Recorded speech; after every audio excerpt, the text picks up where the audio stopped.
Morning, Nick Ayton. I'm, in the West Country, overlooking an amazing view, really, and I'm quite lucky in that respect. It's a lovely November morning. I've taken my jacket off because it's actually quite hot. It's about 12 degrees, and there's no wind, and it's the water is dead calm, as you can see.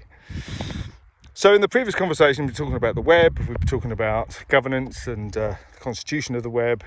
We're talking about the things we send across the web, the data, and how all of that plays out. So let's just touch on the metaverse, shall we?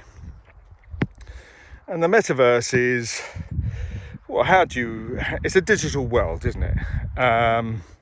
You may have heard of Second Life. These are, virtual environments where you go online, you create a persona, you have a persona, you do things, you can earn currency, you can pay for things, and it's a lot of people get off on that and like it. And the metaverse is heralded as life is going to be far more interesting and more exciting in the metaverse. And that's where I have an issue. If you look at the Facebook nonsense from that clown who runs it, the new company called Meta, the way it's being presented is, come into the metaverse and you'll live a more fulfilling and you'll have more fun and life will be more enriched. Well, it's bollocks, really, isn't it? Humanity is all about this. It's about living, it's about relationships, it's about real people, and it's about forming real relationships with real living organisms called human beings.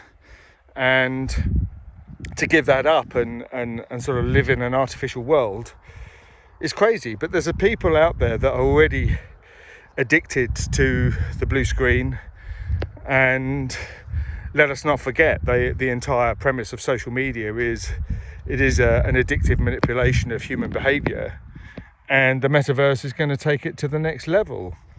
And I'm worried that the younger generation will get completely hooked up into this. And there are forms of digital dementia already where children who spend too much time looking at the blue screen, playing games, don't fully develop their creative sides. They don't play with, toys and conventional toys and actually be able to use their imagination to, build camps and play with dolls and play with soldiers and play with swords and guns and, fairly traditional, what I would call, children's stuff, to play in the garden, to make camps, to climb trees, to get air in your lungs and so on.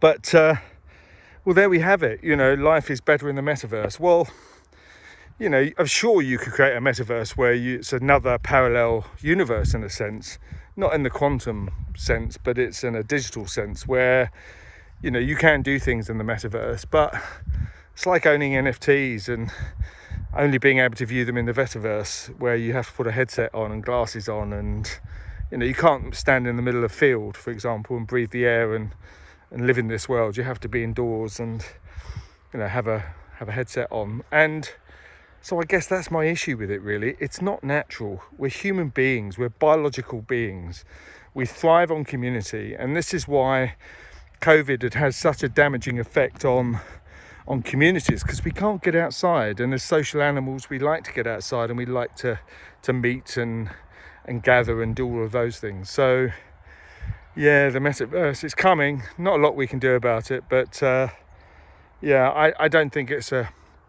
step forward necessarily for humanity, but nevertheless I'm sure there'll be things in the metaverse that maybe they do work and maybe they will deliver, but time will tell. Talk soon.